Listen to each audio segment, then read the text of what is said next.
All right, this is the second IG live for your boy. We're gonna let some people join.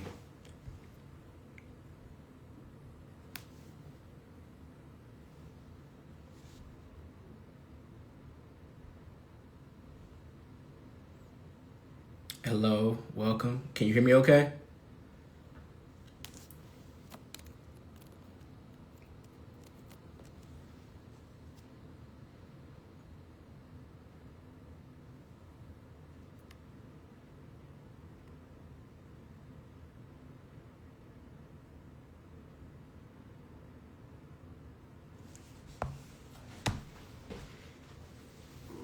What's up? What's up, y'all? What's up, Rebecca? What's up, Snapback? The audio's okay? We're just gonna give Hunt a couple minutes. I'm gonna try to do better this week, y'all, and actually look at the comments in the chat. Hey, Davion, what's good, my boy? I'm gonna try to drop some gems. My boy Mo in the building. Okay. The boy say, what Hunt gonna say today, huh? We all nervous. No, it's gonna be great.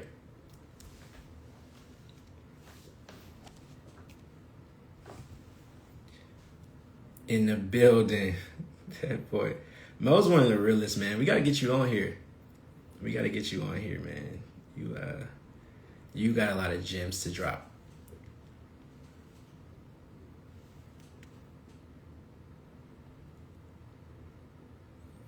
Yes, sir. All right, looks like my boy Hunt just joined. Let me go ahead.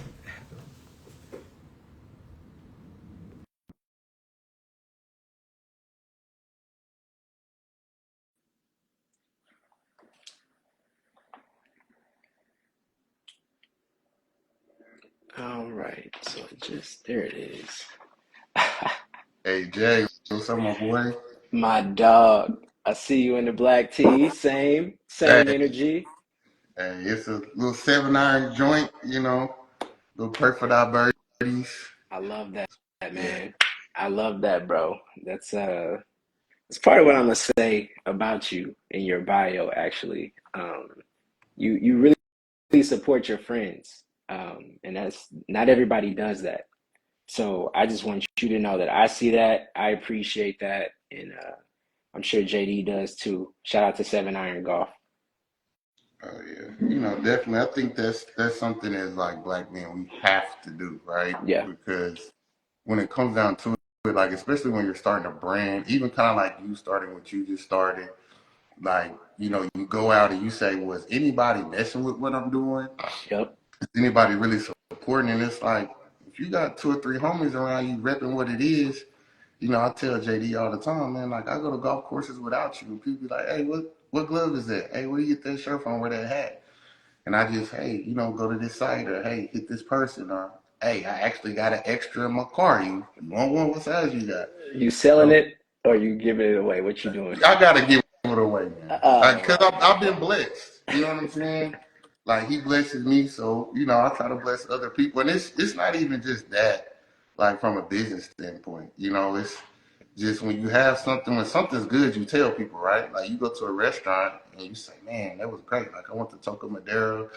Oh my God, the tacos. Ooh. Like you're gonna tell somebody. So like, why wouldn't you tell somebody about your friend's great product? ladies, y'all hear him just dropping Tucker Madera out there, already throwing the bait. That's crazy. Don't do that. Don't do that. I still haven't been, actually. I Okay. still have not. Well, we can talk about that because it's actually one of my clients is actually affiliated with Tucker Madera, so he was saying we should try to think about a partnership in some way. So he was basically saying we could do a date there. So maybe whoever's lucky enough, you know what I'm saying? Maybe that's where y'all go. It'd be your first time there. Hey, I'm all about the blessings, brother. You got them. I'm All receiving them. right. So y'all probably just saw me sipping too. So tonight I wanted to shout out Uncle Nears for a number of reasons. They're black owned. It's a delicious whiskey. Um, it has an amazing story, and my best friend Brent has a leadership role there, and he always shows love. Always is one of those people. Kindred story, bro. Kindred soul. Somebody who always shows up to support, always down for the cause. So just wanted to give a little shout out to Uncle Nears. If I say something wrong, we'll just blame it on that tonight. Because started a little bit early. But what's your Uncle Nears story, bro? Or how did you find the brand? Man, Why don't you tell everybody? so it was crazy because it was through same guy that you're speaking of. We're at Bowie's, Chef Bowie, Taste Kitchen. Shout out to Taste Kitchen too. Um, he was like, man, I'm having a golf tournament. I really want you to come. And I actually, it was crazy because I met Bowie same way I met Mo. Just he was out at Herman walking through, and I always knew and heard of Chef Bowie, but Alex, you know me, I don't meet a stranger. So Yeah. I literally just walked up and was like, hey, bro, you want to play together? Hmm. And he had just started. So we exchanged numbers. Then he said, hey, man, I'm thinking about, having a golf tournament. And bro hadn't even been playing a year. That's crazy. Yeah. And so I was like, yeah, you should do that. Like, you got enough pull in the city, like, pull it off. So did that, did the tournament, came out, and met your boy. We was just all vibing, right? And, oh man, I want you to try this. What do you really like? You compare this with a cigar. Yeah. And I'm like, okay, cool. And then he was like, hey man, I got something for you before you leave. I'm like, all right, whatever. And he slid me a bottle of Uncle Near's. And honestly, it took me probably, and I'm not a big bourbon guy anymore. Back in the day, you could get me on, some Jameson or Crown and Sprite. My old man, Crown and Sprite is his thing. So My old man Chronic Coke, bro. Chronic Coke. yeah, yeah. So when I switched over to tequila, I was like, Jameson. But then, I started getting into smoking cigars while playing golf. And he gave me that bottle, man, and I can't even lie to you. I had some pretty good nights, just me and a cigar, sitting on Yeah. the balcony with Uncle Nearest. And like you said, the story, man, just and shout out to Fawn Weaver because she does do a lot, not just in the alcohol space, but even how she said, hey Beyonce, you have your Sir Charles or Sir Davis, whatever it is, Yeah. hey, there's room for everybody. And that goes back to, like I said earlier, just supporting other people, things like that. So yeah. I love that, brother. I love that. Nah, it's like I said, kindred spirits. So just wanted to kind of do a quick level set. Um, this week I'm gonna try to do a little differently. I kind of told some people how last week it was more so me kind of reading Summer's profile, and we really didn't get to have like a good dialogue until we were kind of complete with everything. So I wanted to kind of do a better job of looking at the chat in this. So I promise you, I'm gonna do a better job. I even asked people for questions for you in Okay. advance. So I shared those with you, but I probably shared them like 10 minutes beforehand. So if you needed a chance to think about them, or we just need to pass or skip, like that's cool too. Okay. But I want to start off with some house rules, right? So I want us to I want this to feel like very different than anything that's out there right now. I think there's so many podcasts, there's so many talking heads that really want to go viral for some bullshit, right? Like you want to put some content out there that, makes people feel bad, or make people feel like, damn, like I'm not really doing the things I should be doing, or people feel othered. That's not what I'm about.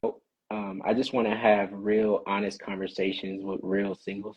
And I want us to feel like we're getting closer as a community. So I just took some time to think about like how we communicate, right? So we listen to understand, not just to clap back, right? We speak with truth, and we don't try to weaponize words, and we can be honest and respectful at the same time. So that's how we communicate. How we treat people, right? No name calling, no dragging, no exposing. Let's not, if you tell a story, let's not use people's names, Never, never. never. Yeah, exactly. I mean, I'm speaking to the choir here, right? We want to assume good intent, right? Even when it gets real. And when we have these conversations, some realness may come out in a way in which we didn't want it to per se. But, I just want people to, you know, think of us as people who are just trying to have an honest conversation, two black men. And we just hope that there's no judgment because we're all still learning and we do our best. And I hope y'all hold space for, the nuance there. All right. So now we got that out the way. So I wanted to kind of kick it off with your bio, Hunt. So wrote this earlier today. Okay. So here's what I'll say about Hunt. He's 38. He's a Texas-based entrepreneur who's taken over his family's trucking business. That has him on the move during the week, but on the weekends, you'll catch him on somebody's golf course, playing down how good he actually is and swindling someone out of their disposable income for that week. Allegedly. Or, allegedly, or at a Allegedly. lounge or at his crib, catching a game with maybe a little hookah, a cigar, and some chill conversation. But what really stands out about Hunt is his character. He's emotionally available. He rated himself an 8 out of 10 on the questionnaire. He's grounded in his faith. He's family oriented. He's committed to growing into the man that he knows he's called to be. He gives love through acts of service and physical touch and needs affirmation and connection in return. He leads in relationships. He values traditional structure with modern respect. All right, so that's what the questionnaire would tell you. I'll tell you why I personally rock with Hunt. So, as he kind of alluded to, when I first started building the well match, Hunt didn't just say, "Oh man, that's dope," and keep it moving. He leaned in. He took the time to fill out the questionnaire, and he was honest and thoughtful. And I could tell he approached it with intention. He didn't skip through it. He didn't just fake the funk. And that already told me that he's not here for performative dating. He's here for a real partnership. And this was the moment when it hit me.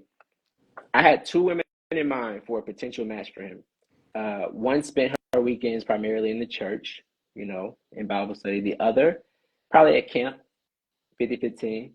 Now, Hunt is likely going to be in both of these places, right? So I figured he'd make a quick call based on, vibe or his most physical type. But instead, he surprised me. He said, "You know what, bro? Give me a minute to think on this." Because for Hunt, it wasn't about choosing between two women. It was about choosing the kind of woman he wanted to build with. But deeper than that, he understood that the real decision was about who he wanted to be. That was a turning point. And I told him, bro, take your time because when you're dating with intention, the first choice isn't about who always looks the best or has the same hobbies. It's about how you're going to show up, how you're going to love, and what kind of legacy you want to build, and what kind of legacy you want to build. And Hunt understood that.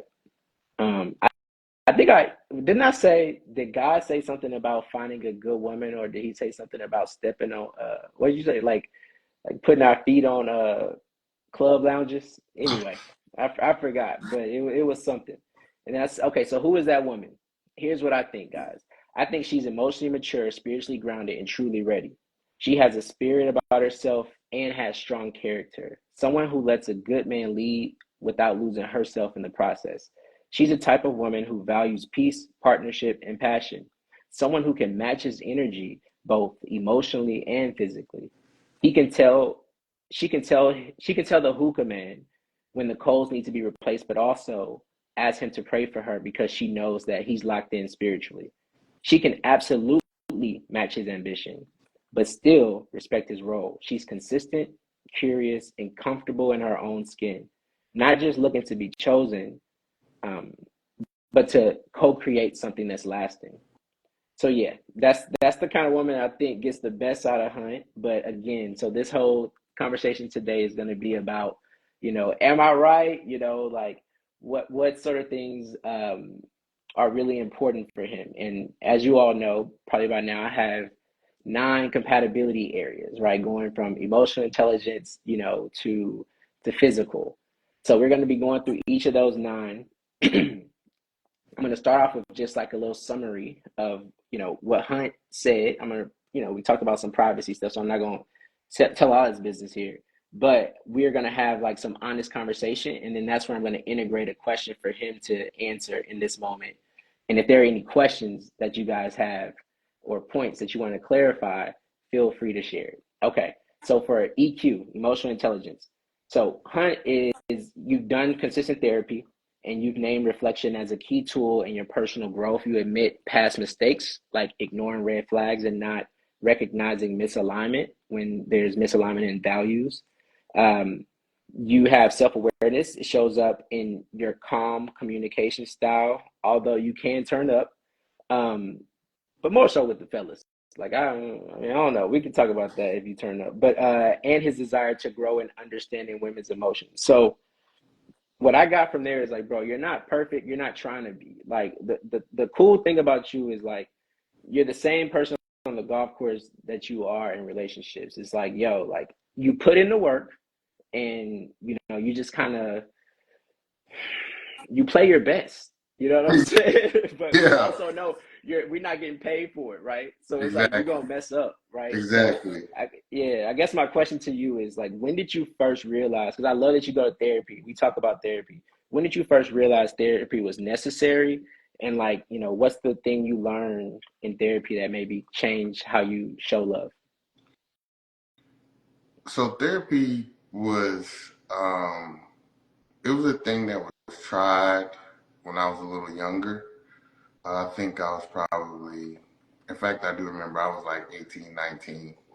Um, I had some things kind of happen in life, and my folks were like, "Oh, we need to do the therapy, go to therapy, whatever."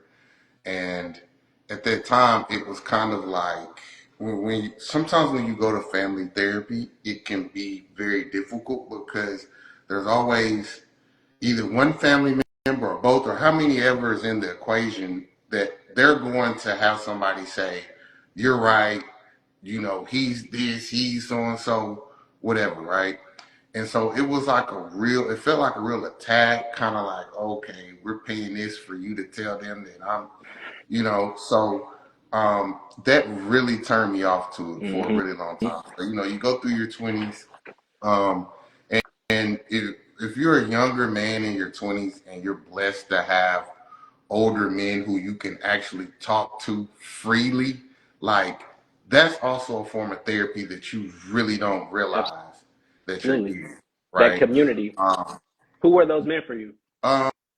um, so those men really came like later on, and I'm not gonna say like I didn't have them in my 20s. Like I have a guy back home that's kind of like my big brother. His name is Myrick. Man, he's been there through signing to go play ball. When that fell through, and hey, I'm gonna go do this. And we would always bounce things off of each other. It was sometimes men from the church, right? Yep. Because we're a church family. So it's those guys where it's like, hey, I'm not your dad, but so and so. Just a quick conversation, or hey, I know you're going through. Let me holler at you. Let me tell you my story about when I messed up, and it was that. So I think probably really in the last 2 years, man, like it really became something to where I've really had a solid network of guys. Like I've always had my cousin Sean to lean on. We've always had talks. It was crazy because I was almost engaged around the same time that he got engaged, so we should have been getting married around the same time. That didn't work out, but he was always somebody that was like a brother that we were the same age, Yeah. that we could bounce things off. But then the last 2 years, like, running into Mo, Yep. Mo was older than me. So he has these experiences Yep. where I Yep. can come and say, hey, Mo, look, this is what I'm thinking. Or, hey, let me just tell you this story. I ain't got to tell you how I feel. Let me tell you this story. And, Mm-hmm. sometimes he'll be like, hey, let me sit with that. I'm going to get back with you. Or he might be Mm-hmm. like, hey, nah, like you tripping. Like, nah. You know what I mean? Yeah, nah, he's Um, yeah, nah. Shout out to Mo. I gave a shout out to him before you joined too. I told him he dropped so many jewels.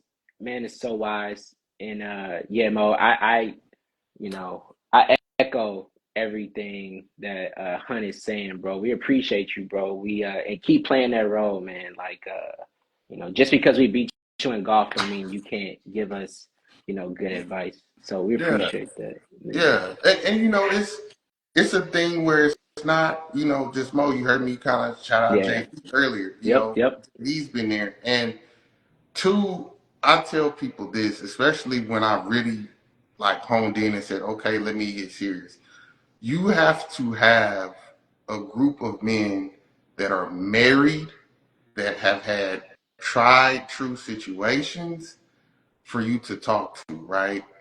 And I'm probably sure we'll get to this later because both of my sisters are married, they're older, and when I talk to them about marriage and things like that, which it seems kind of contradictory because it's like, well, you're not married, but I tell them like, go talk to tried and true women who've been through in their marriage and That's made it right. through. Or even if you feel like they haven't been through nothing, go talk to them because you would be surprised of how many times you'll be like, man, you went through that and y'all made it through that. Yeah, That's crazy.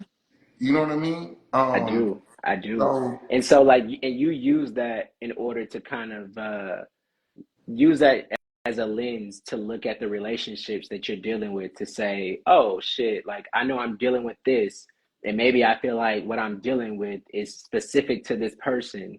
But then you start talking to other people, your friends who are nah, not married, people who are married, and then you're like, okay, like hold on, like you know, maybe I'm just gonna have to learn to deal with things. exactly, Yeah. exactly. So that was a great help, but it was almost like it wasn't enough, right? And I'm not saying Mm. my boys aren't enough. I'm not saying Nah, you, nah. we had a come to Jesus at a crawfish bowl a couple weeks ago. Just conversations. But when you really go to somebody who's gonna sit and listen, they don't know you. They don't know anybody you're naming in the situation. Yeah. They can only listen to the situation, Yep. right? And They're I objective. got curious and reached out to a guy, black guy, and he's a little older than me, which was really good. And the first time we talked, I said, you know what, this is the person I need to talk to because he understood where I was coming Yep. from, but he also would, in the middle of the conversation, be like, "Hey, let's stop for a second, right? And let's really look at this, and let's really play this through, because you're describing this situation as if you were just done terribly, right? But as I'm listening, I see key points within here where you could have taken over and you could have did this or you could have, and I was like, oh, okay. So probably third or fourth session is when it kind of dawned on me that like so many people, especially like I hear this all the time with dating, right? Are you healed? Have you gone to therapy? Things like that. And I'll be honest, AJ, there's a lot of people out there that don't want to deal with the man who's really going to therapy and doing it Talk about because it. at that point, like a lot of things that normally you probably would have dealt with, you're not dealing with. The string for a lot of things is a lot shorter, Yeah. right? Because you're more in tune to say, okay, this is what I'm looking for. This is what I want. Okay, if this person is not putting forth these actions, okay, cool. Hey, I've mentioned this before. I've had an in-depth conversation. I made sure before leaving the conversation that you understood what I was trying to express and what I was saying. And once you said okay to that, now you're just telling me either you don't want to do it or you're incapable of doing it, which is fine either way. But if I'm really trying to find something and I'm really trying to do something, I have to leave you where you are. That doesn't make you a bad person. That doesn't say that I'm not attracted to you. That doesn't say that we can't have a great time when I see you. But it's just that for what I'm trying to do, right? It's just right now, you're really not in that place. So without the therapy, guess what you do? I mean, okay, well, I'm hoping he or she'll change or they'll learn or with time or no, it's more like, hey, look, this is kind of what I need, right? And it's not solely based on because when you haven't gone to therapy, you feel like, oh, well, this is what I need and this is what I desire and these are these things. And then once you really go to therapy, you really hone into the reality of life, right? The realities of life. I'm going to say it again, the realities of life. You start to Absolutely. realize a lot of those things were not needs, they were wants. They were high preferences, right? So the therapy gets you to the point to say, what do I need to function? What do I need to walk out my door every day and push my last name forward more than I did yesterday, right? And once you hone in on those things, it's a lot easier to say, okay, I really need this Does today. this align? There we go. There. Absolutely. But you got to do that work, and you got to do that work. And that's why I said, man, I could tell you were intentional. When I brought it to you, you was like, give me time. Because, like, most people be like, who you got? You know what I'm saying? Yeah. And it Yeah. was just like, man, let me make sure that this is, and it was, it's probably like respect for just, our friendship. So, nobody wants to sign up for something where, it's like, man, that guy you matched me with was a dickhead. Like, what was that? It's like, nah, like I just appreciate how intentional you were about that. And so, I don't know. That's shout out to your therapist, bro. I love that you were able to find a black male therapist. How give someone I'm sure there's a gentleman or man or woman in the chat who wants to know like how they may be able to find a black therapist. Like, why don't you tell them your process? So there's actually, man, and it's funny because AJ knows this, man. I'm all about networking. If I know you, whoever I run into, you do what? A young lady by the name of Brittany, she owns a company called Therapy Corner. Mm, I actually wish I would have wrote it down or something, but you guys can probably Google it.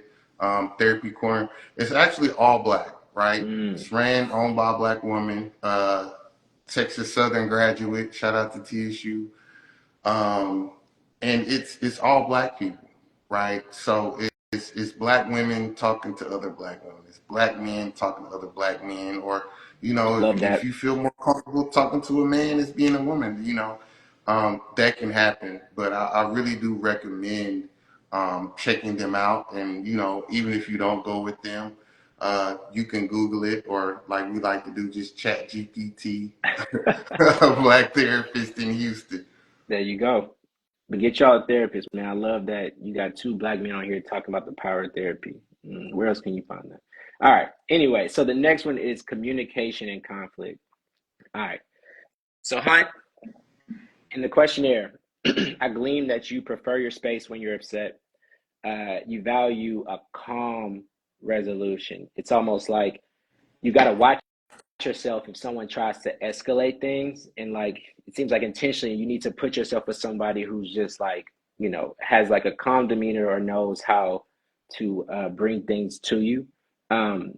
It seemed like that was like probably your biggest flaw, low key. Like it seems like you got annoyed and sometimes you might overreact to things that may be seen as minor, but it seemed like you also own that.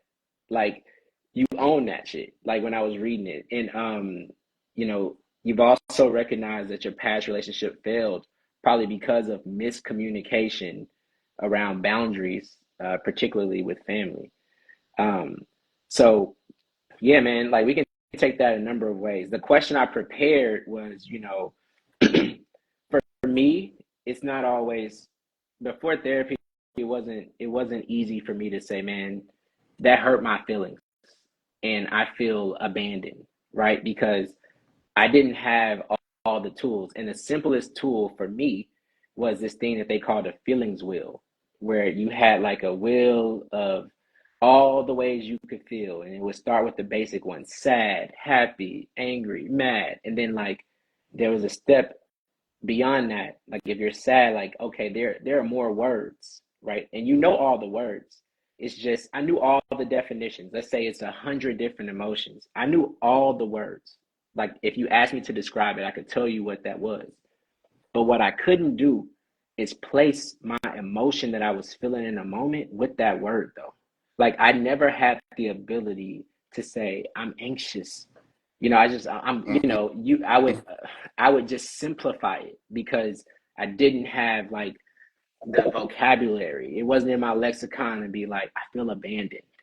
And like the switch for me was the feelings wheel, and it was so simple. I laughed about it because I'm like, damn, like, oh, so that's what therapy is, like it's basically. Yep.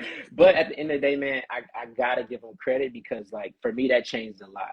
So I just wanted to start off by saying that true for me. But so when did you learn how to communicate through pain without shutting down or snapping or saying like something that you were, even though you were something else. You know what I'm saying? Like I'm good versus saying like nah. That wasn't a good feeling for me. Here's what I'm going through. So it was a lot of times, right? Especially in past relationships. As I was younger, it was, oh man, it was just the. I don't want to throw us under the bus, but it was the typical guy thing of I'm good. All right, she said Absolutely. whatever, he did Yep. whatever, but I'm it straight. festers.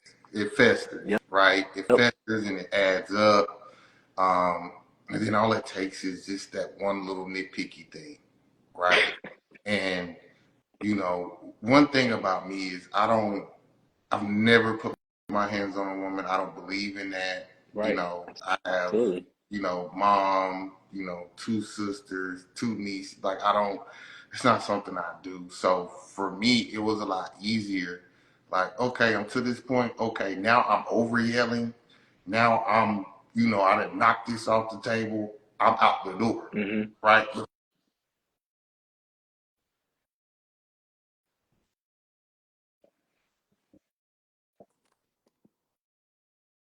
That was kind of a place where it was.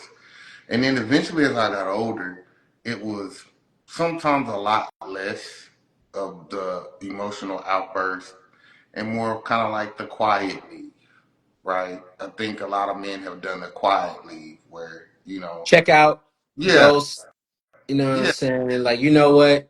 Instead of having to communicate what's real, you just bounce or you take that emotion to someone else, another woman that, you maybe feel like you don't have to deal with it. So then you just kind of push down those emotions and, you know, um, give that energy, put that energy somewhere else, and you use that almost to kind of like punish that person. It's like, oh, maybe you wanted me, maybe we should have gotten like deeper emotionally, but you know what, nah, I'm not going to give you that. I'm not going to give you that vulnerability. In fact, I'm just going to go somewhere where it may be a little bit easier, where it's less of a challenge, but you know that you're still staying shallow. Is that true for you? I'm only speaking because that's something I've done in the past. yeah. No, definitely in the past that was an easy go to, right? Like it was like shooting a free throw or a layup, right?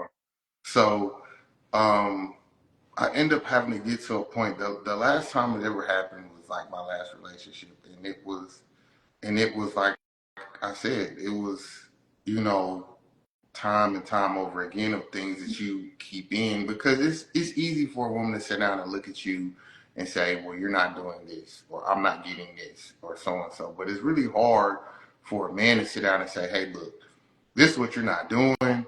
This is what I need this, or hey, you did this the other day. I don't like that, so and so, because it was always kind of in my mind, it was like a thought of protecting her emotions and how she Mm. felt, these things like that, right? Because you're trying to, keep away from conflict. But in turn, what you're doing is like you're really just eating yourself up inside. So all it takes is that one thing, right? And um, I felt like my response was a little different. I could have used different words, you know what I'm saying? But I think it was after that I was like, all right, now, like I got this got to be figured out. So going through therapy, it's like, hey, you have to when you get this feeling and you process this feeling, whether it's 24 hours, 48 hours. You don't go past 48 hours because at that point it's null and void, right? But you get there and you say, "Hey, I need to speak with you about something," and don't do it like you're trying to attack somebody or something.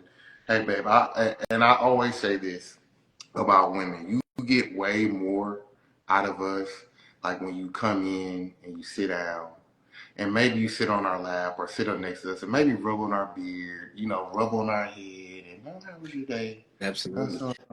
Okay. Oh, you got you smell good. Is that the one I bought you? So and so so. And all of a sudden you're like, okay, what you want? Like, Right.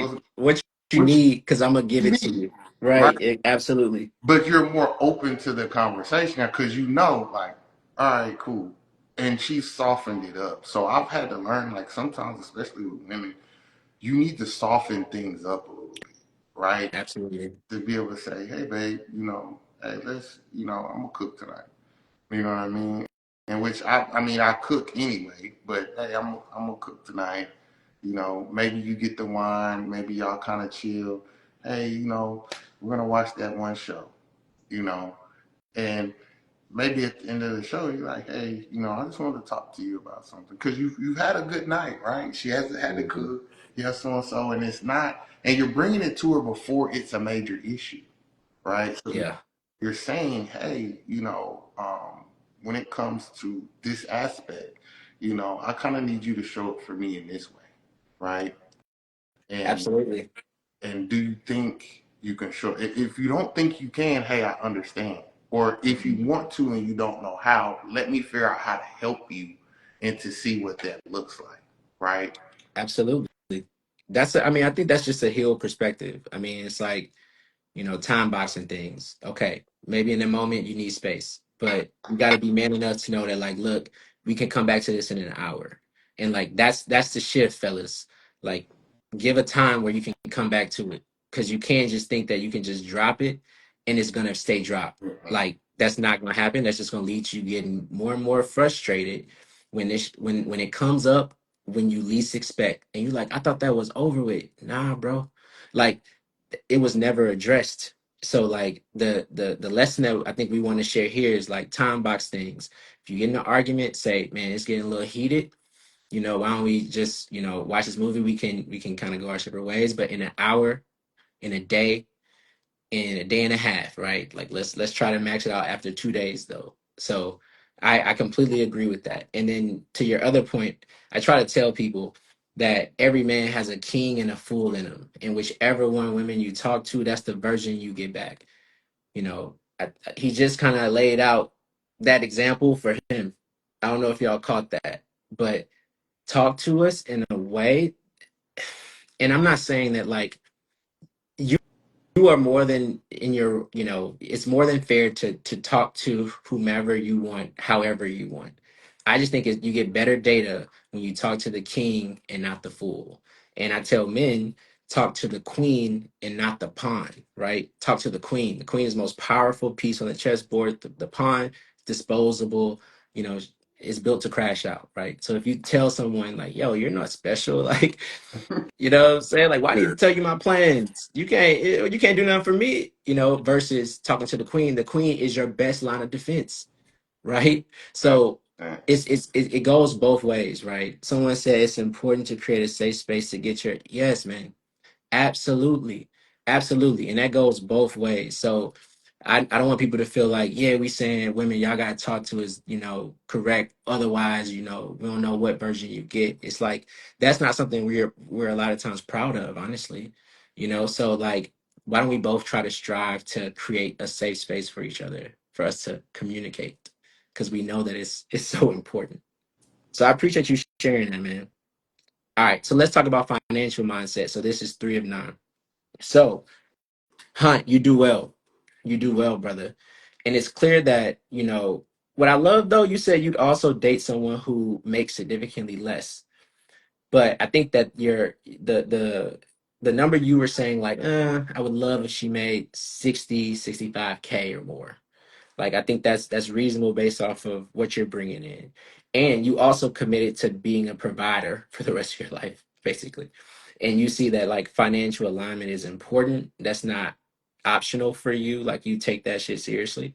Um, so I want to talk to you about that, right? Like, you're doing well as an entrepreneur. Like, you are happy to be a provider. Like that's something you see yourself as especially like as a godly man. But at the end of the day, like I don't want to lead it. I don't want to lead the conversation to a topic like, do you want to just be seen as a provider? But like, I know that there's a lot of discussions that happen in men's group chats Mhm. about what a provider means in 2025. So maybe I'll just tee it up for you to discuss. And it was so funny that we were having that conversation this morning, Yep. um, in one of the chats, and the topic came about a young man was saying that you, at the end of the day, God's the ultimate provider, and we men are the stewards. Um, and we were kind of going back and forth. And once again, I gotta mention JD. He's Mister. We gotta see it from both lenses. And he was like, this is not gonna work in 2025. I'm like, yeah, but the rest of us were kind of saying that, when you look at it, God has been very good to me and a lot of my homeboys, a lot of friends. Like, in situations you told me about, he's kept you and guided you and things like that. So I think when you are really led by God and you're like really seeking and praying and, hey, God, like this is what I want to do. This is what I'm looking at. You're praying and you're meditating. Like you've heard me say before, you'd be like, hey, what about so and so? I'm like, hey, let me pray on it. Let me meditate on Hmm. it some time, Hmm. um, because that is important, right? Because it's great for you to have the vision, but it also has to have something behind it too, right? Everybody out here making money ain't making what we want to call good money or clean money, like Yeah. so to be blessed enough to be able to say, as coming in as a woman, like, look, I'm not looking for you to throw nothing on the mortgage. Like, I'm not looking for you to pay the light bill. Because, I mean, for me, it's kind of simple. It's like I was already doing that, right? So I can't ask you to come in and say, oh, well, can you pay for the cleaning lady this month? Well, I was already paying her. You know what I mean? So I don't really go, and me and my friends don't really go into like 50-50 conversations. Okay. Um, but I will say, like, conversations that end up being had, like, when meeting women or dating women and things like that, they tend to be more around, like, leisure, right? So you get a lot of questions about, vacations or, Right. you know, car, level of car, oh, I want to go to this spot. I want to do this. You get a lot of those. And so I've always said this when it comes down to it, right? And I think it's based off of, and I need to say this before I go forward. My parents, to me, right, have been not necessarily the 100% model, but they've done something that I'm just going to be very frank to celebrate them, that I see not a lot of other black parents have done for people who were in that generation, right? That's We're right. talking about a man who was working offshore oil and gas, coming home, doing rental properties, still taking care of the church, doing this, doing that. You're talking about mother who's in higher education, college level, doing that, sitting on United Way boards, doing all of these things, and they did these things together. I've never heard my parents have a scuffle about money. I've never heard my mom say, oh, well, this didn't get paid, or that didn't get paid. I don't know what that's like, Yep. right? I don't have those arguments, right? Now, have I heard my mama come home before and say, I've been asking your daddy for this diamond tennis bracelet for a year or so? Like, y'all probably have heard that, but also, when it was, we're finna get another rental property, it wasn't a no. You Yeah. know what I mean? When it was, hey, we need to take the kids on vacation. Like, I was very fortunate growing up. Me and my sister, I have two other siblings. One, we grew up in the same household, and we were able to do a lot of things that a lot of other people could not do. So when I look at that and I say, okay, well, what did they do? Right? That was a little different. Right? Now, could we probably have been wearing, because, culture was a huge thing back then, right? Like back in the Absolutely. day. You know, Um, the belts, the shoes. Come on, You see man. what I'm Yeah, saying? Like, could absolutely. we? Like, probably. But, I'm probably gonna age myself. Or are we going to Bales or or places like that? You know what I Yeah, mean? And are we absolutely. getting maybe one or two Tommy Hilfiger shirts or polo shirts or yeah, right? Because you get that, it's gonna last those things.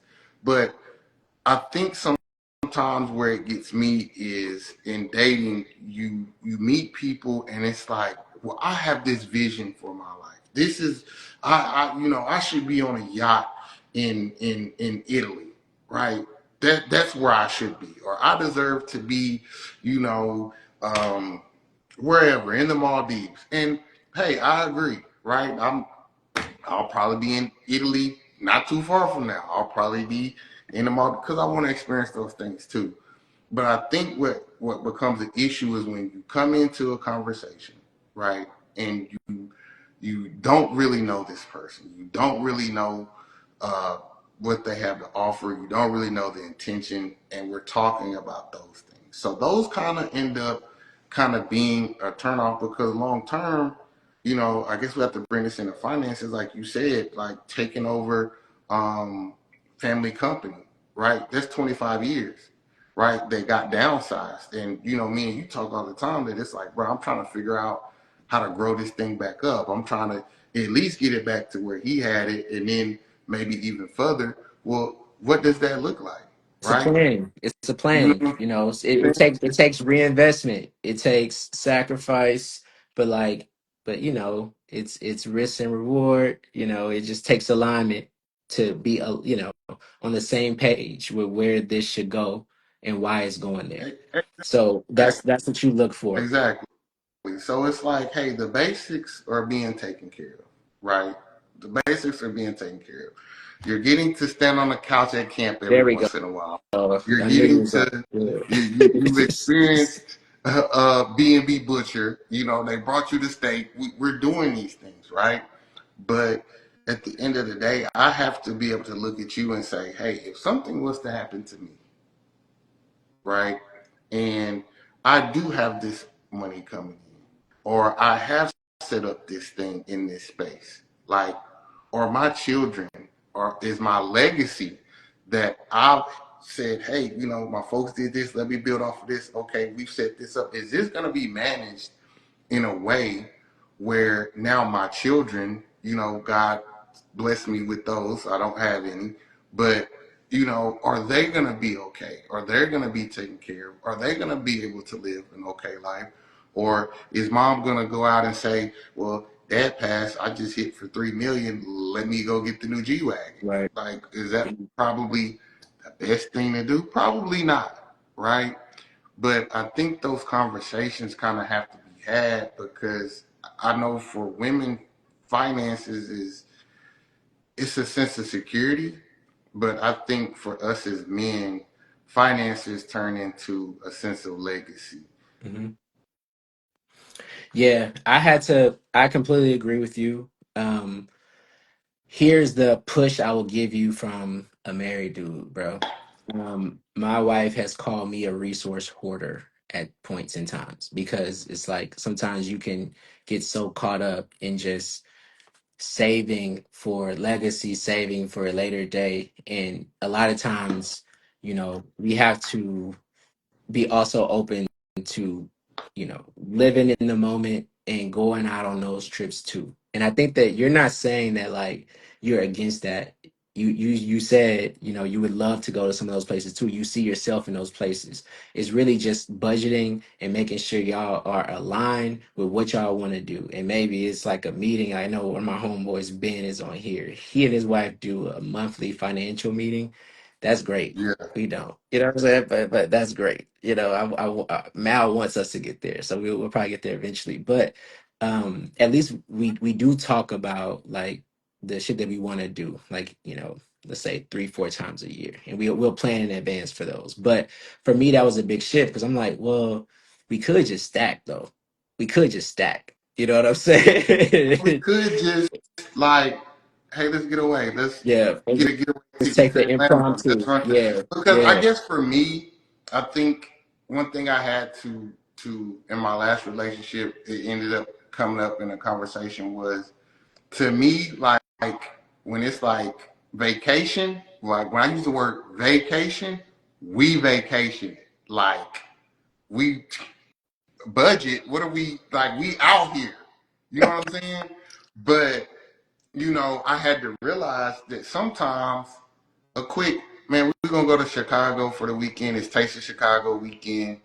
Let's get down there. Let's kick it. Let's figure it absolutely. out. Right? And And you want somebody that sees that as a fun time, not something they're missing out on or something less than. You need someone who's like on the same page with what those moments of fun could be. yeah, And exactly. I think you explained that well. So just a quick question before we go to the next one. So like, I mean, as an entrepreneur, like how do you make space for love when like, I'm learning this too as an entrepreneur now. Like you can think about this business 24 hours of the day. You know what I'm saying? So like, have you come up with something that makes you kind of, compartmentalize things in a way where you're like emotionally available and not like in work mode while you're with your future partner? So before even the trucking thing, in which I still do, I have a subcontracting business that we do like a lot of things with like ships in Galveston and Houston and Beaumont. Yep. So I've been doing that for, I think this year made the 8th year, right? Okay. So and before that I was full blown in that traveling.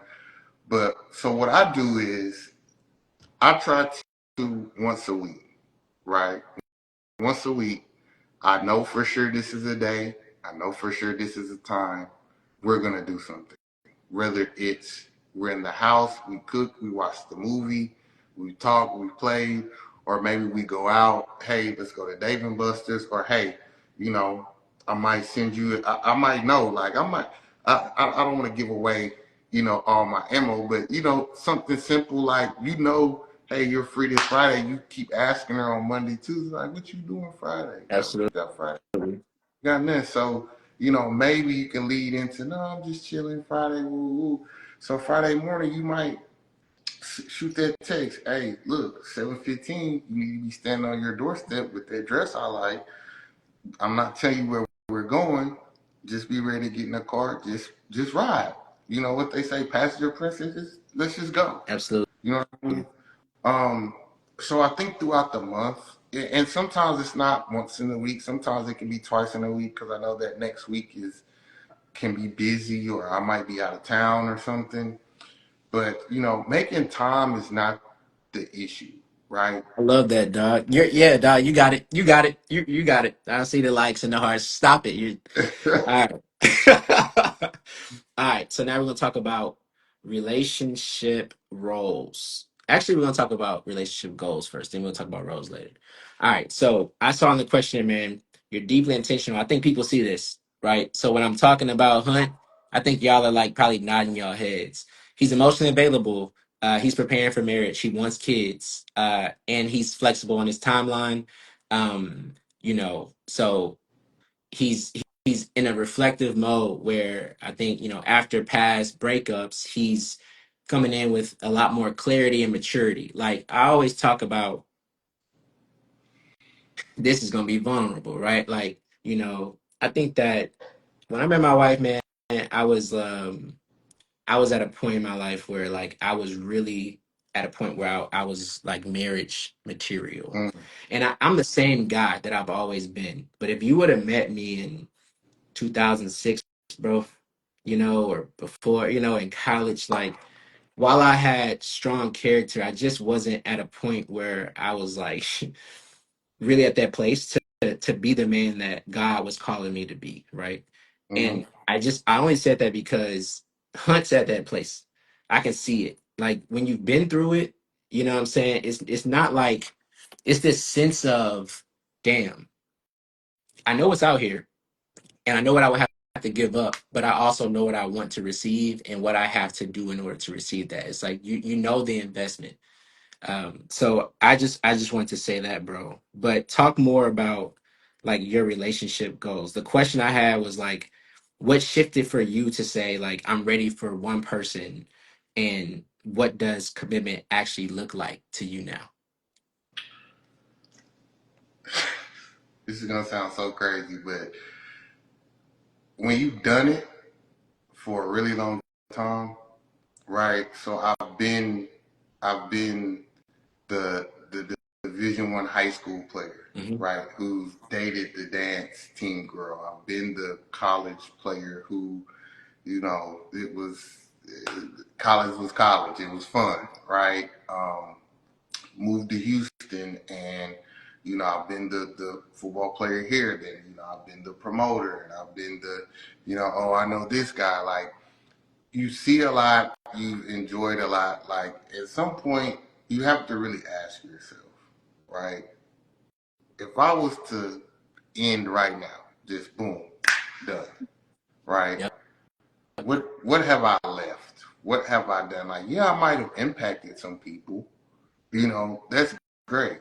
Yep. But you mean to tell me that it's like, oh well, you're this great person, you have great genes, you have all this love to give, and this wisdom to pass on, and you didn't leave that at all, right? Right? Because I think a lot of men just come out when they think of kids, it's like, oh, I got a kid, or she got pregnant, or whatever.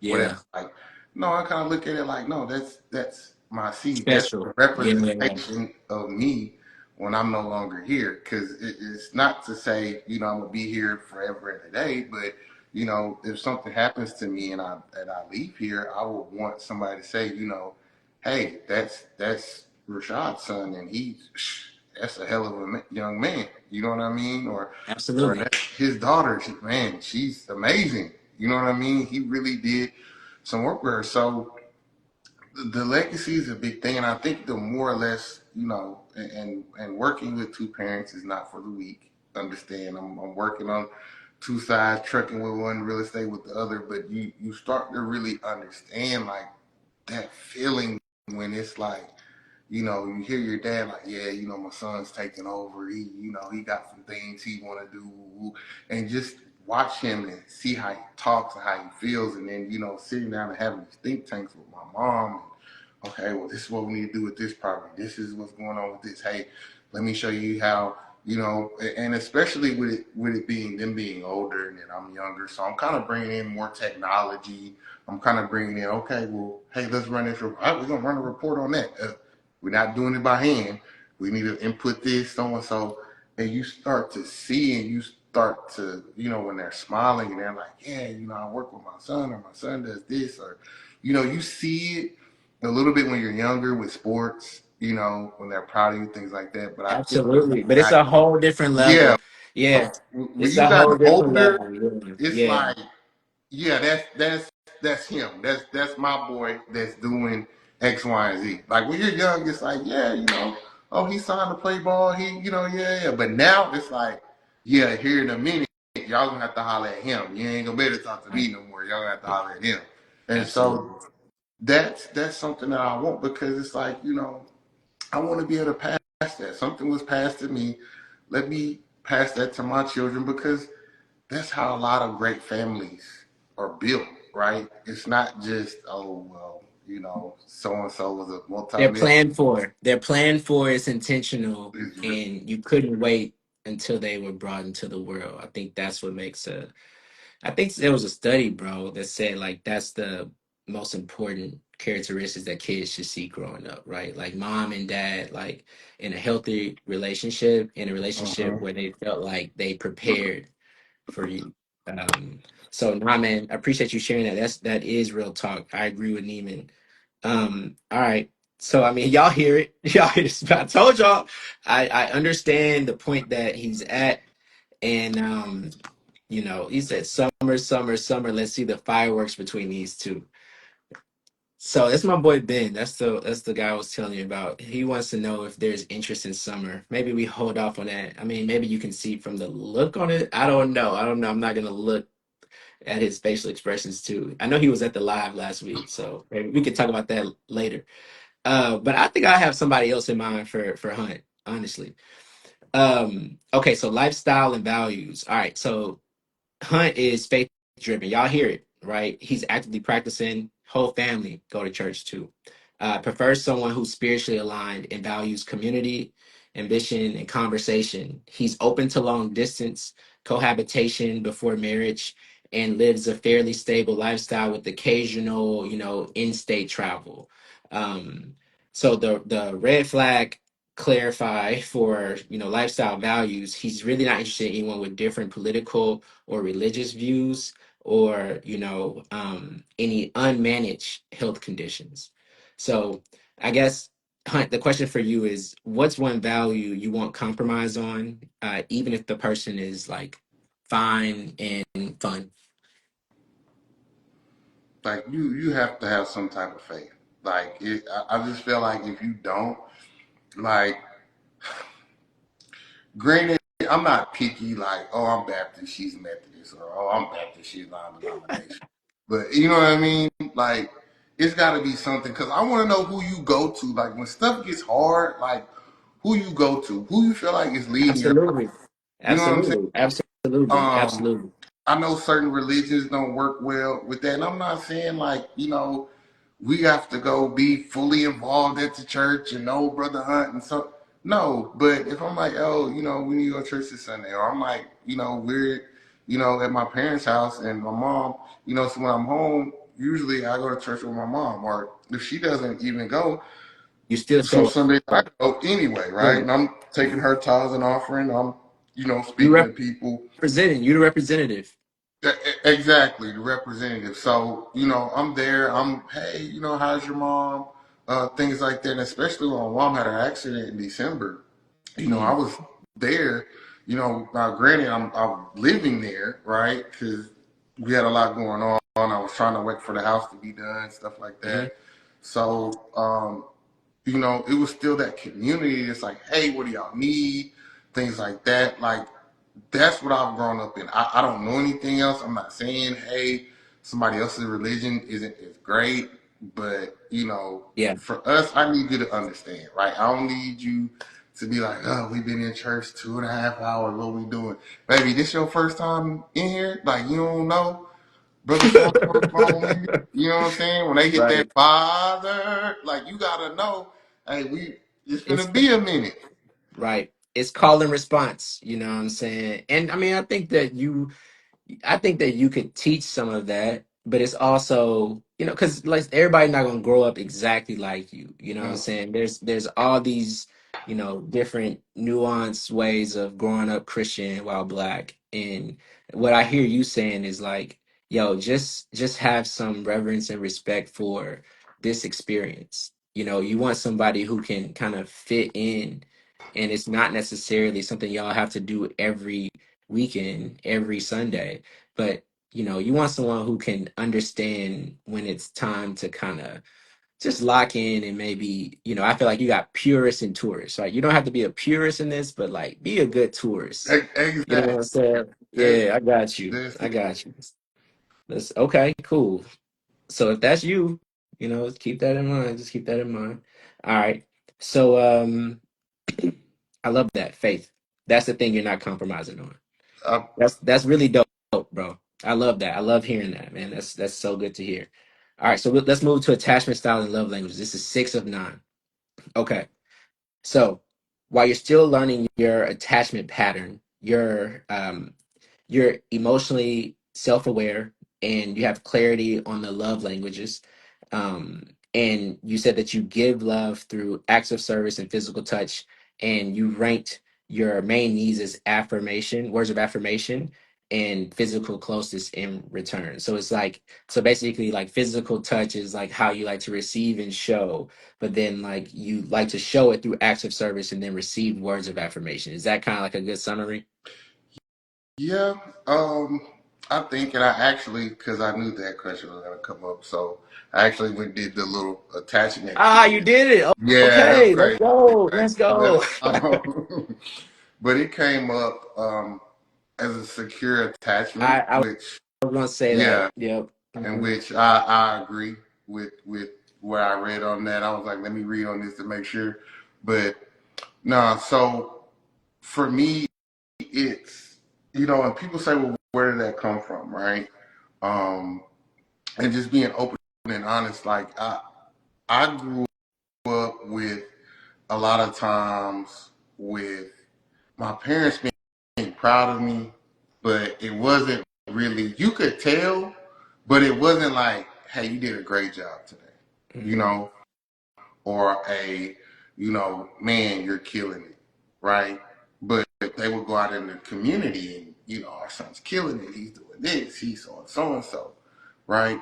So as I got older, I'm just kind of like, hey, like, I need people to say these things, right? And some people say, oh, well, you just want somebody to no, like, be honest. Like, if you see it when you're watching your favorite football game, right? And you're watching your favorite, hey, so and so killed today. He, woo, woo. If you've seen him out and about, hey man, great game, yada yada yada.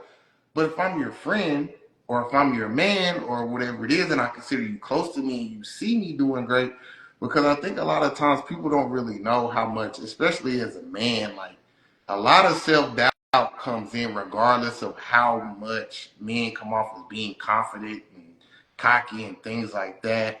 Like it comes from a lot of self doubt. And a lot of people who are sometimes the most cockiest, confident people doubt themselves the most, Hmm. right? And so they do that to kind of pump themselves up. So for me, like the person I lay next to every night, the person who, hey, how can I help you? What do you need? Things like that. That should be the person to say, babe, you're doing a great job. Or hey, I appreciate it when you did so and so, right? Um, I know some people probably say physical touch is just naturally a man thing. Like, yeah, it is. Like, I'm not gonna sit here and be like, yeah, don't touch me sexually, but Right. I want to go a little deeper with that Hmm. because it's not just the sexual touch. Sometimes it's the sensual touch. And I said that earlier about when you come and you talk to me and you know what it is. When Tap you get me. fresh Just cut, text me. Let me know you're yeah, there. Yeah, yeah, yeah, yeah, yeah. and you can just be in the kitchen and she just walk up on you and just, Slide the hand on your back or something. you know what I'm Yeah, saying? Or, absolutely. just play in your beard a little bit and just, while y'all just talking. Or sometimes, um, and I will say, in previous relationships, women I've been with have been good about the subtleness of things, right? I would never complain about that, right? We could be in the car, my hand could be sitting on the shifter, while I'm driving, and she just ease her hand up my arm on the shifter, and then, just kind of just look at me. Don't have to say Yeah, a word, you know, absolutely. and just smile. So I think it's those little things when it comes to like the physical part, but the words of affirmation are really important. The physical thing behind that is that, and it's okay if you're not a person, if you feel like, and I think I have to say this, like if a woman looks at it and everyone's like, oh, well, you need validation or whatever it is, that's fine. If you feel like it's validation, then maybe, like you said, we're not aligned because you're not understanding that it's like, hey, this man is really going hard, doing whatever as Really, a cheerleader for my man. Let me let him know, right? absolutely. And like, no one's judging you if yours is gifts. You know what I'm saying? Like, Not at all. hey, no one's judging you if it's quality time. You know what I'm saying? So it's like it's less about judgment and more about how do you pay attention and are you kind enough to give me what I need without making me feel like, less than a man for having to ask for it, right? So, just that's all we want. That's all Hunt's saying there. I agree with them actually. Cool. So let's go to deal breakers. Mm. Okay. Well, It's all right. spicy. Ugh. Ugh. Okay. You said you didn't want to date someone with kids. You said you need someone who matched your high sex drive. You said no wigs, no larger body types. You said accountability is non-negotiable. You said must believe in spiritual alignment. This is where it gets real, Hunt. Defend yourself. No, I'm just joking. Like, I mean, nah, but here's Go. what I will say. Here's what I will say. Um, I think that you were very honest about preferences, but I think you were also very clear on how the biggest deal breaker for you was inconsistency and immaturity, right? So while you said the other things I started off with, it seemed like the biggest thing were just like inconsistency, immaturity, someone who doesn't really want to learn you, pay attention, Hmm. and fit in, right? So I'll let you take this conversation however you want to go, but just talk about some of your deal breakers and red flags. I think that goes into the accountability piece, right? I'm sorry it goes a long way. I didn't mean to goes a long way. Uh, hey, I want to talk to you about how maybe I said something or maybe something I did that I know bothered you, right? Because you This obviously, is something you're doing. This is something you're saying or something you want this is back. something that I would want back because, Copy. I don't have a problem with saying, and it's weird because sometimes I can know like, hey, I need to apologize, but I might not understand like 1,000% then, and I might apologize today, but I don't really understand 1,000% how you felt till like tomorrow or Yeah, the day after, right? But I don't want to wait for you to feel like, oh, well, he's just not caring. Like, no, I know this is something that bothered you or that hurt you. Like, right. I'm truly am sorry, but in my mind, I'm still Processing. processing. Like, okay, this why was a deal, But I don't want right? this to escalate, and so do you say in that moment, like, how's that gone over where it's like, I don't know exactly how to say this apology in the way that I normally would want to apologize to you, but I do want to apologize to kind of stop the bleeding. Like, how does that usually go over? I think it's more less about the wording, right? So Yeah, you say, hey, you felt X, Y, and Z way, right? And I think you have to acknowledge right then, hey, your feelings are valid, right? Even if you don't understand them, you don't have to understand them because they're not your feelings. absolutely. But you validate the feelings first, and then you apologize for even the situation, right? Don't apologize for how it made them feel. That's dismissive. But you apologize for your action or misaction or whatever it is, right? But you can let this person know, hey, I'm still processing through, understanding how we got to this point or how this was even a thing, you know. Because sometimes as a man, you're going to be the first person to apologize, right? It just happens that way, right? And maybe she comes later and says, hey, I want to apologize to you too because, I didn't have to, you know, say your mama was fat and her ankles were big. You know what I'm saying? uh Like, that's funny, yeah, because some that's of how that it is started the no coming argument, back from. you Yeah, know. absolutely. Exactly. But just putting humor to it, but I that's do, I do, I do, I that's do. that's Yep. kind of how that goes. So the no the no weak thing is uh it's just one of those where it's like I don't know, maybe I'm not seeing extremely good hairstylist Wigs. work out Okay. there. Right. Um And when it's not that you can't have extensions or sew in or I get it, that's a woman thing, but it's just it. I don't want to be fake because when I see that thing on the front and then it's got the makeup and then I'm steady looking, it's tough. And as I've grown older, I'm like I can't keep because I'm with you now, and that might be your thing. You know what I'm saying? And I've tried to overlook it before, and when it didn't work, I'm sitting here like, bro, you try to make it work with the lady and you shouldn't even went down that road. So you really wasted your time. You know what I mean? What about Uh, kids? What about kids? I want to stress on that. That's the one thing I want to get clarity on. oh Is man, it all that's a ages? That's the thing, man, because I don't have kids, right? And I would like my own kids. I would like for that process that you go through when it's the initial excitement of the pregnancy test and okay, how do we tell the parents, and oh my God, who's going to be the godparents, and Right. you don't Absolutely. know, yeah, you don't know what to do, and is my emergency bag ready, and it's a little different when it's one already. I think it's two pieces to it, right? It's Hmm. the piece of I want my first initial experience to be you know, my preferably wife's first experience. Um, but also, I think the dynamic of coming in and there's already a child in play, um, there is that's really great for me in my mind because not every I think a lot of women say, "Oh, I would be okay with my child."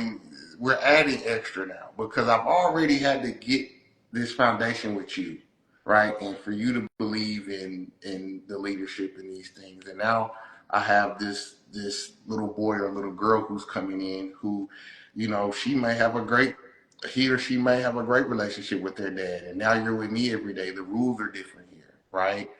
Um, or it could be, well, mom sees parenting one way, I see it another way, right? So it's a little harder when it's like you go in, like if you don't have kids, maybe we sit and we say, hey, I maybe can bend on this part of parenting. Okay, cool.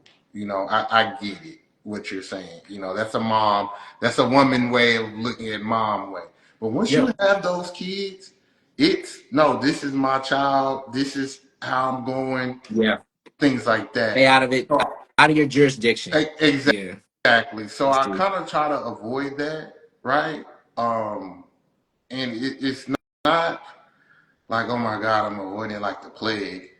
But um, it's one of those, it would really take a phenomenal situation to come about to make me be like, you know what, okay. Because I'm so on the legacy train right now. And it's just like, all right, you got with this woman, yeah, she's a part of, but then it's like, okay, well, this is your essentially your stepchild that's gonna come live under your roof, do all this. You fall in love with them, so and so and so. Like, do you not give to this child? Do it's college Yeah. time and you know maybe daddy ain't around or daddy ain't got it. It's 16. Like, are you getting a car? Like, what are you doing? Right. Like, Because you know how it's you want to show up as a father, and you just understand that there's complexities that may come with, someone else's child. exactly. I'm not calling another man. Hey, it's sweet 16. Like, what you gonna do? Or you gonna show up? Or you gonna Because you so and just so? you just don't do what's necessary, which makes you admirable. I will say that, and I'll say, man, there's no shame in saying what you want and don't want. I think it actually is like that's what makes men men. Yeah, Like you gotta say what you want. That's not to say that your opinion or your preferences can or won't change, but in this moment, that's not something you're looking for. So you are within your rights to say that, brother. So, I just wanted to just put that out, like this is because, it's nothing wrong with that. I don't judge anyone else for saying what they don't want, So, but I get that it's a touchy topic, so I just wanted to you know, take some care there. Um, cool. So why don't we talk about relationship roles? So this is 8 of 9. After this, we just got one more is physical. So you prefer to lead and believe in balanced traditional gender roles, but with the modern touch, as I said earlier. You're committed to providing and you expect mutual accountability and support, not competition. Um, so I think you put in your questionnaire, you said we love each other, support each other, and hold each other accountable in all aspects. And I think that like that to me, someone may not necessarily say like, oh, that's a traditional gender role, but I understand it. Like that's somebody who is actually really seeing themselves as a partner, but also seeing themselves as a man who's a leader and wants to lead the home and but not is not going to be a tyrant. who wants a partner that he can trust and rely on. In the same way that he's described, his relationship between his mother and his father, right? We didn't hear this crazy dynamic between them, and we all heard how inspired by them Hunt is. So nah, man. So if you want to share anything on that, bro, just in terms of like your relationship roles and what you look for. I mean, I think it's pretty simple, right? I'm not saying you need to be barefoot and pregnant and cooking meals. Um, but I understand there are certain aspects of the home that, are going to garner more attention from you than they are from me, right? Um, just like I would expect leave the backyard alone. Let me curate let me curate this space. You know what I'm saying? Leave the Now, trash alone. yeah, Leave get, the, get you. yeah. I'm like, oh, you want your flower bed? Let me get you. I'll get you right on your flower, but let me, just tell me what you want. I got you. You know what I mean? Oh, the dining room table. Oh, damn, it's you don't like that no more. All right, what we doing? We Mhm. putting that on Facebook Marketplace. Mhm. Like, all right, cool. But then when it comes to making large decisions. Hey, we're in a starter situation. The baby's been fine. We've turned my office into the baby room. Now the baby's in there. Now we're getting out of that being an office and it's their actual room. And now I don't have office space in here. You know, let's look at some places and you have a good say. It's not, hey, I found this house. It's Yeah. we just go ahead and get it. It's not no manipulation. Oh, you don't like the house that you don't do XYZ for. It's like, oh, okay, yeah, baby. You probably have a great line of sight into like what we could do to expand, and like I want to factor you into the conversation with like where we go next, Yeah, because like again you want, yeah, I got you, but like don't, but you also don't, on the flip side, don't want somebody who's looking at this house like this ain't it. Like it seems like you there we want go. someone who's There's a be go ahead, you Okay, say it. so that goes back to the conversation earlier I was telling you that we were having in the guys group, right? And it goes back to when you say you're being led by God, and JD had brought up, well, what happens when your vision is this $500,000 home and hers is this $1 million home? I said, well, that's kind of out of alignment because if you say, well, I want this God-fearing man who's led by God, and we hear that all the time, right? So if God has given him this vision, who are you to minimize what God gave him and say, well, God didn't give you a big enough, you should go bigger. Right. You should go. We're No, not gonna do that. God is giving him this Yeah. 500,000 because he knows, hey, I'm giving you something that you can handle that's enough for what you need. Because what I might be getting ready to do is I might be getting ready to give you $1 million, 2 million cash. I might be getting ready to give you a contract. I might be getting ready to give you something to where you need to be in a space where you're okay and not okay. I'm in this situation and I'm stressed. I got this mortgage. I got because once I get into $1 million home, I'm pretty sure my lawn man just went from $120 to now he The $300-400, and he furniture, you the know blinds, the window treatments. windows. Come on, man. We got pool, and then now we got this big nice house, and now the lady down the street, she driving the V Escalade. Baby don't Yeah. want the little Q8 no more. She want so it's the understanding of like, okay, he said this. All right, babe, the 500 is cool, right? I get it. Maybe if we go into something looking more at the space value, if it goes into 600, 650, maybe even 7, are you comfortable there? Uh, yeah, I think I can do that. Okay, cool. Now we go look at something and maybe through her due diligence, she's found something that is like, hey, this one's 6. It needs about 80,000 in a remodel. You know so and so because I know a lot of people. Absolutely. So and so. We just give him the 80, and he gets it done for us, and we got exactly what we want. Okay, you know what? You're right. Boom, let's do it. So that's actually good that you said that, because some people may not want um that conversation after you've maybe shut something down temporarily, right? But I love that you said, yo, here's how we can work together, and here's what I'm interested in, like open to hearing. Like, let's be clear, you want someone who's grateful, you want someone who is aligned with their plan, but that's not to say you can't take in new information and that you don't invite hearing new information from her if it's said and done in a way that also feels aligned. Exactly. I got you, brother. And I appreciate, bro. Proud of you, bro. Like, just how you're just speaking towards all of these areas, man. Like, it's so good to see, bro. I'm just like, you're making it easy for me to match you. I ain't gonna lie. Okay, so then physical attraction.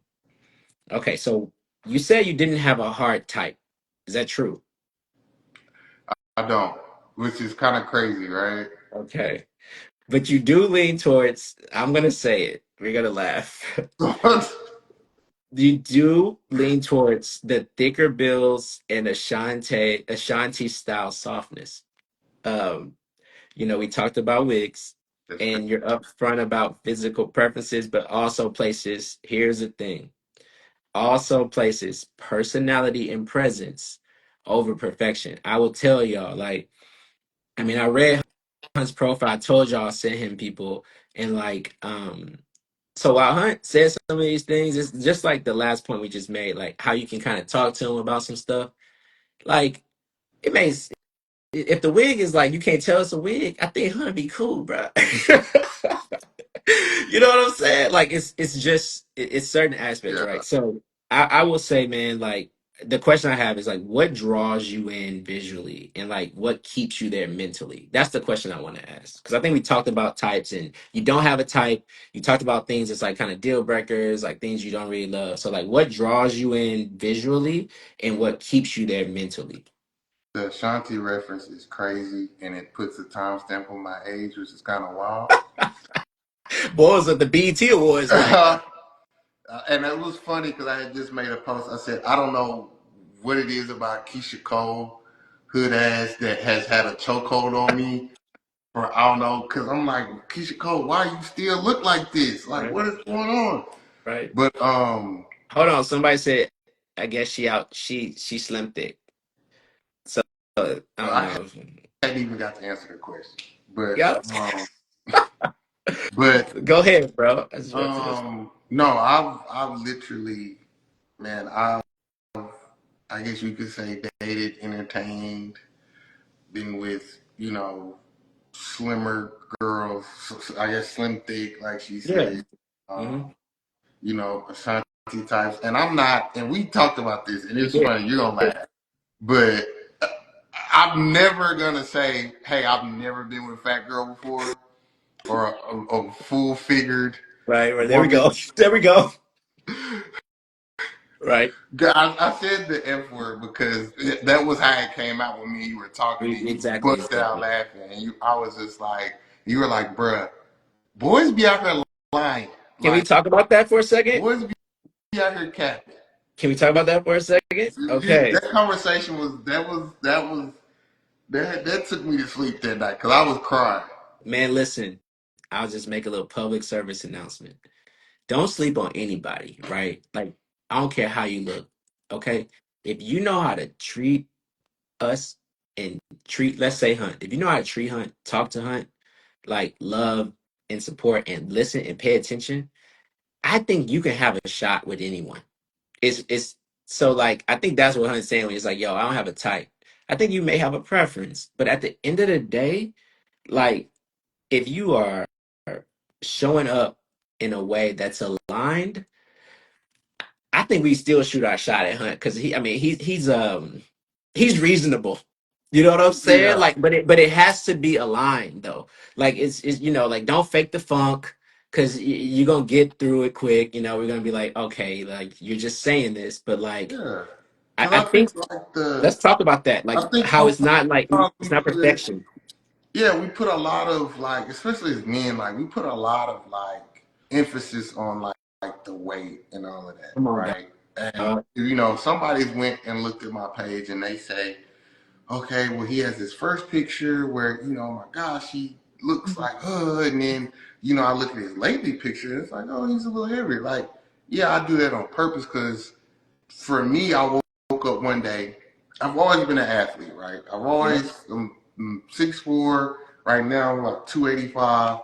You see when people do this? That's crazy. You know, you know. Right? Okay. And, but I woke up one day and I'm like, bro, like you know how to get in the gym, you know how to eat, you know how to, you know. I went through a point in life where I was a chef, right?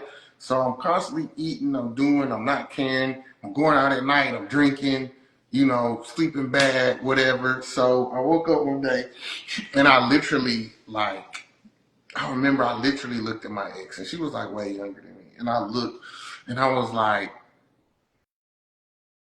why, like, why you're this young, you're this fine. And I looked at a picture of myself like at her house, and I was like, you're fucking with him. Like, that's crazy. And so it was pandemic too, right? I was traveling a lot, you know, back and forth to Canada. I was like, man, I have nothing else to do. Get in the gym. I have nothing else to do. I'm in the gym. And so I think 6 months, dude, it was like 70 pounds. Like I'm back. I weighed less than what I was at my playing weight in college. Mm. And I was Wow. just like, dang, okay. So even now, when it's like, okay, you lapse, you let some stuff come back. Like I just actually started back this week, and I'm like, I'm looking at what I'm eating, I'm counting the calories. I'm like, okay, you know, me and you talked earlier this week. We're like, hey, bro, I got my push cart. I might back push cart walking for golf. You know, Yep. that kind of kicks some stuff off for me too. Um, you know, trying to find time. Like you've even heard me say, okay, you know, getting done with the day. Okay, on days I'm done by 6.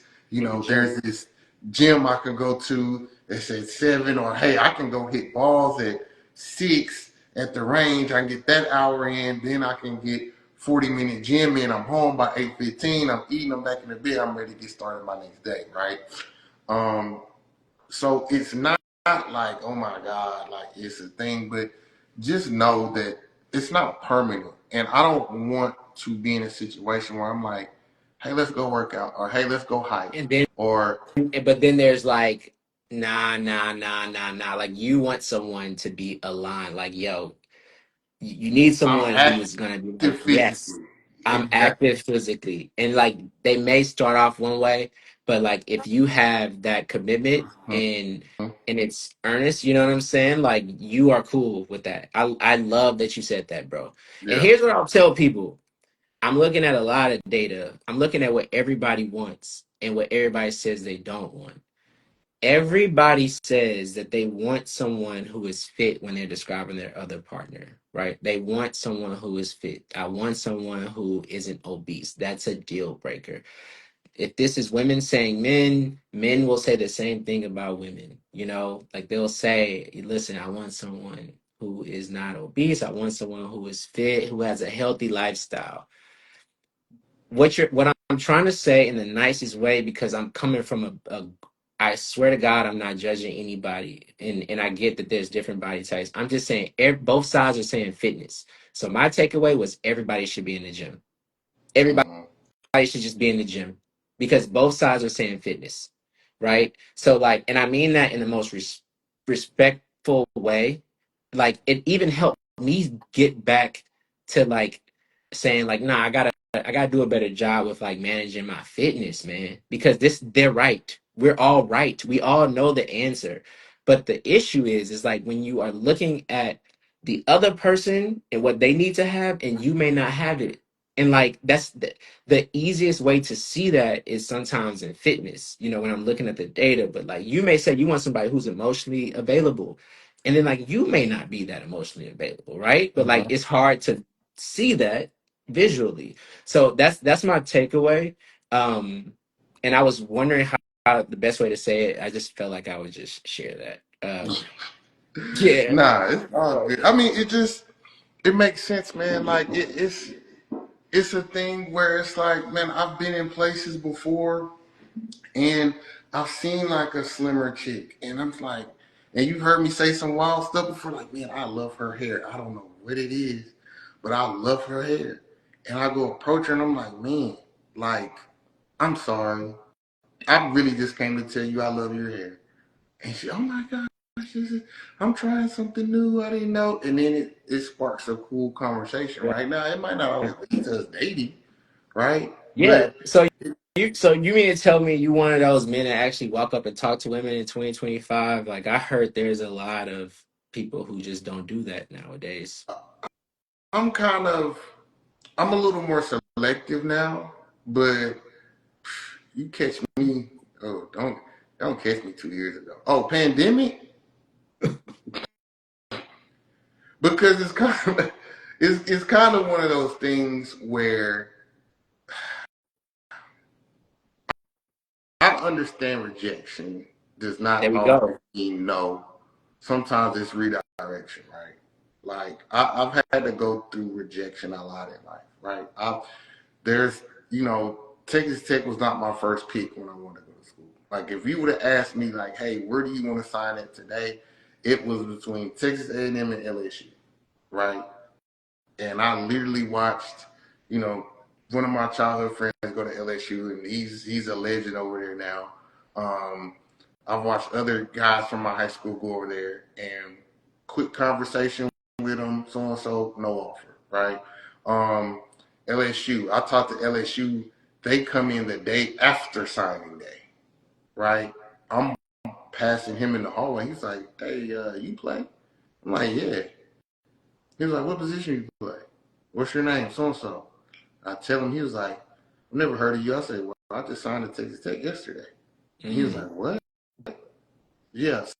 So, sometimes rejection is redirection, right? I think a lot of times, even as men, and you hear this a lot where, oh, you're picking the wrong ones or you're so and so. No, well, sometimes you picked one that you thought, and this is men and women too, that you thought was something.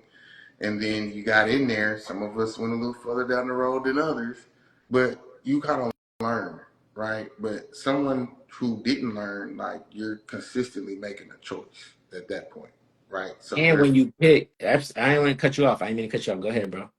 but that's how I look at it. So for me to see a beautiful woman and I walk up to her, and even if I'm nervous or if it's like, dang, she doesn't seem like my Right. type or whatever it is, then you know, I will still approach and hey, oh no, I'm good, or I got a man, or I'm not interested, or whatever. I'm like, okay, cool.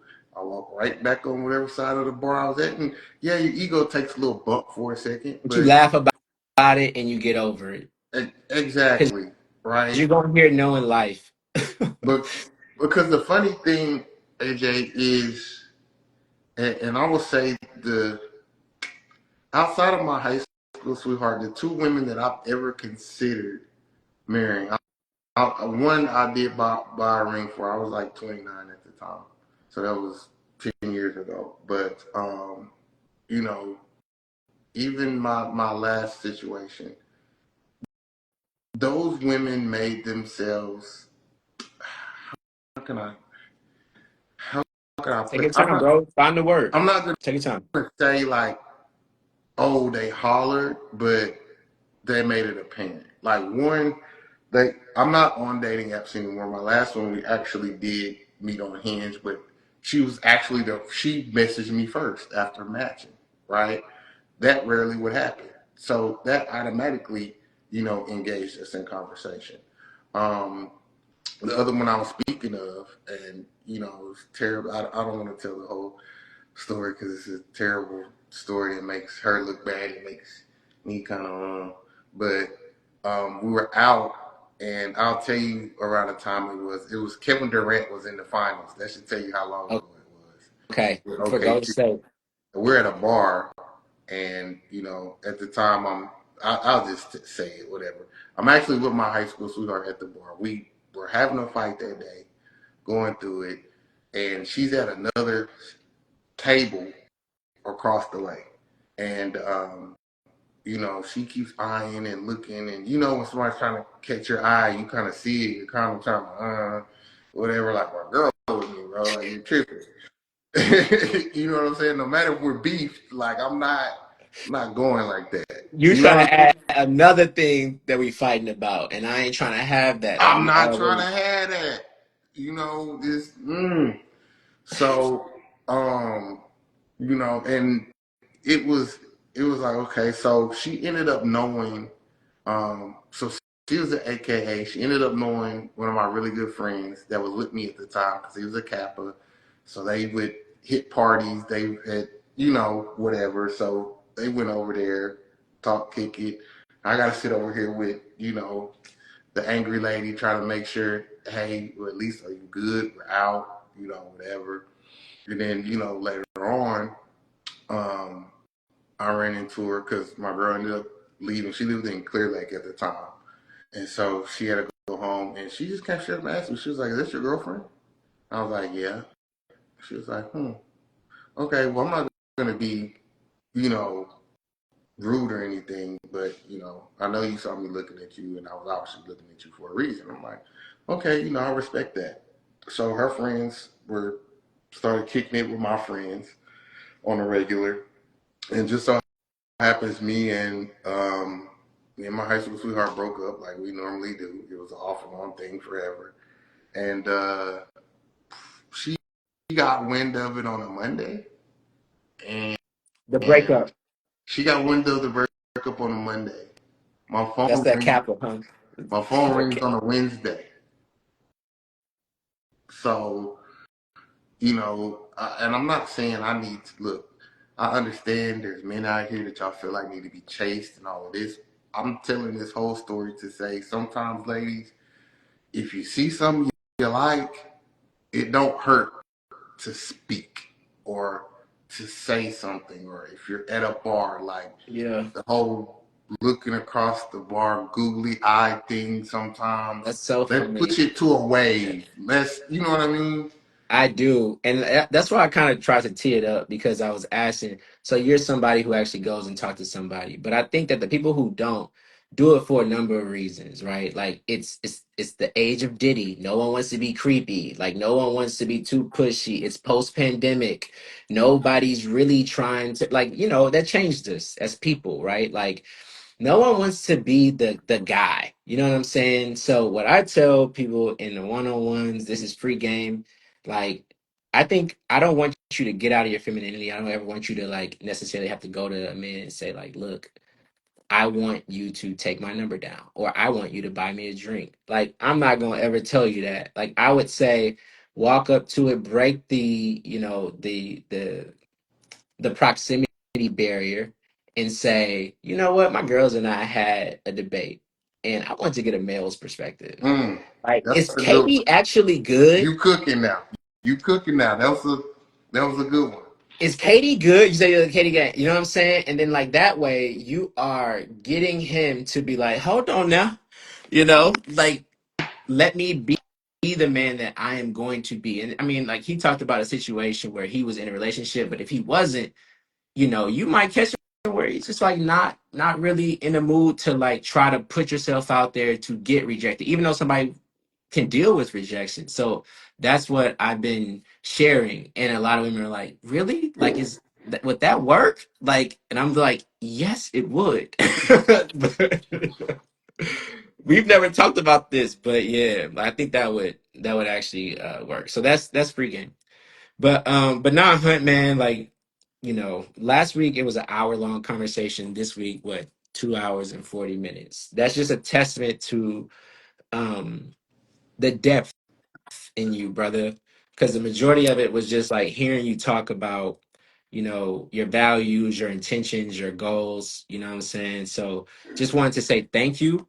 Really appreciate you. I am taking matching you very seriously because you are a close friend, but also you know what I'm trying to build at the well match, brother. Like I really want to make sure that, people get aligned and matched with somebody who could, withstand the test of time. I mean, for me, it's what other job is more important than figuring out like who might be that person you raise kids and grandkids and great grandkids. Come on, man. Like that to me is like what I believe my purpose is. So like I'm taking it seriously. We already locked in, as you know. So we're gonna stay locked in. But just wanted to say how much I appreciate you, brother. Man, I appreciate you more because it's before you even started this, you were kind of there when I was like, man, I got this going on with my pops. I don't really know. Like I can stay in Houston. I can really just go get another job. Like, I had went through the whole breakup thing, and you were just like, bruh, like, sometimes God is moving us in places, and I'm like, yeah, but it's a sacrifice, and the whole time through that process, you was like, bro, I got you. What you need, so and so and so. And I value people I don't have to call every day. I don't have to talk to all the time. When I talk to them, it's like, all right, boom, we left off here. Where we at? Like, what's going on? Exactly. And Right. our Same. conversations are like that. And I'm like, okay, I can have an hour conversation with AJ the first of the month. Okay, I ain't gotta talk to him to the next first of the month. Or if he hit me, all right, cool. But I think the biggest thing for me when you were like, hey, I'm starting this, I got some people, as soon as you sent it to me, I think you could tell I'm like, bro, I'm kind of overwhelmed because I'm just coming out of, balancing this therapy thing. I'm balancing, trying to figure out what I got going on. There's so many moving parts. And I'm like, bro, I just really need to get to a place to where it's just not a hit and run. Like, I can't Absolutely. do that. Like I find her, oh my gosh, she's great. I enjoy it. It's cool. And then we get to a point, and then I'm like, hey, you're doing too much, and and for you to say, hey, bro, I get it. I see that, and you ain't all the way back off now. Like we gonna keep it real. You ain't all the way back off. You was just like, hey, so and so, I got some. Let me see you this. Let me see you this picture. You ain't gotta say nothing, but I mean, I'm just trying to see Right. if I'm Men are back. visual, brother. Men are Yeah. visual, bro. Yeah, so Yeah. and I was just like, yeah, that's cool, but hey, let's hold off. So I think now with everything being more settled, it's like I have way more, I have way more continuity in my life. Like, all right, cool, I'm open, I understand it's a process, and maybe man, I go to the post office and she's standing there. I don't know, but Right. Absolutely. Yes, yeah, that's true. I'm so happy you said that. Because it's not just about me matching you, dog. Like I want you to find the person, bro. yeah, Like I'm not gatekeeping yeah, anything. I just think that it's an efficient way to get someone who aligns. But I'm so happy you said that yeah. because you're right. I would be just as happy if you met someone at the grocery store or at the golf course or at, what I'm saying, anywhere. Because I think with your process, what people are gonna realize is it's not just you matching it with somebody, right? It's first off, you have to put this mirror, right? And you're the mirror first, right? And then it's like, okay, cool. Then once they get past the mirror stage, it's okay, let's put this into some practice, Yeah. right? Let's see how this goes. Okay. And the coaching and the getting through and the going. So I think anybody who is interested, anybody who, especially guys, man, just let's be real, fellas. Like they out here, but you go out here, and until you're standing on that couch, or until you're against that bar, or until you're sitting in the car at valet, and you're like, what am I doing? Like, you have to realize that sometimes it's okay to have somebody say, hey, look, I know this phenomenal woman. Or, hey, look, brother, I've talked to you. We've had multiple one-on-ones. This is what I think you need to work on. As soon as you can get this under control, I think I have some women who would be great for you. So I hope that more men, especially black men, will come, open up. I actually just spoke to one today. I think Chris was on here watching. I was telling him like, hey, There's the ladies you've been talking to ain't really what you need, buddy. But hey, Right. let's get with Alex and just do a one-on-one. If you guys don't do anything else, just say, hey, let me do a one-on-one. Let me see what he's talking about. Let me find out about me, right? Because I've learned more about me in these last couple months of working with you and saying, okay, well, what are we looking for? And the business part that we talk about is great. Yeah. But I take heed more to like okay, what do you want? Why do you not want it? What does this mean? How have you grown? And then when you start talking through it, man, I think men will be, because as men it's, I hate to say this, but it's kind of the truth. When you have a better stable of men, you have a better outcome, right? And I think our stable of men is starting to get smaller just by proximity of marriage, by proximity of moving. Some of us have moved out of the dating space to be like, oh, well, if they just want to do whatever, I'm going to just do whatever. But I think once we come and we say, nah, this is the standard that's going to happen around here. This is it. We're Yep. taking back, our community and how things are and how men are looked at in our community. There's no choice but, okay, either we gonna get right or get left. And Get left behind. And that shit ain't cool no more. mm-hmm, It's not cool no more. Okay? Like we know we need to be on because the community is more important than like some clout, bro. You know what I'm saying? So just really, I'm getting emotional, man. I appreciate you, bro. Like that's what it's all about. So, I think that I'm just so grateful to have you join the live, share words that are that kind, because that's what drives me, brother. So yeah, let's get more people who are really about this. Let's say fuck the people that's not interested in this. You know what I'm saying? They still need to go through whatever they need to go through. You know what I'm saying? Hopefully it works out for them. But I think we got to figure out how do we reach our community in a way that like really allows us to do the thing that we all know we need to do as men, brother. You know what I'm saying? Like we all know, like there's a crown that is held above our heads, and I just think we got to be tall enough to grow into it and to wear it. And I just think that this is that attempt to get there. So mm-hmm. we don't gotta, what I'm saying, talk too much on it. I think we understand what it is, and hopefully the people who see this could get a sense of it. But I think if you're in it, you know.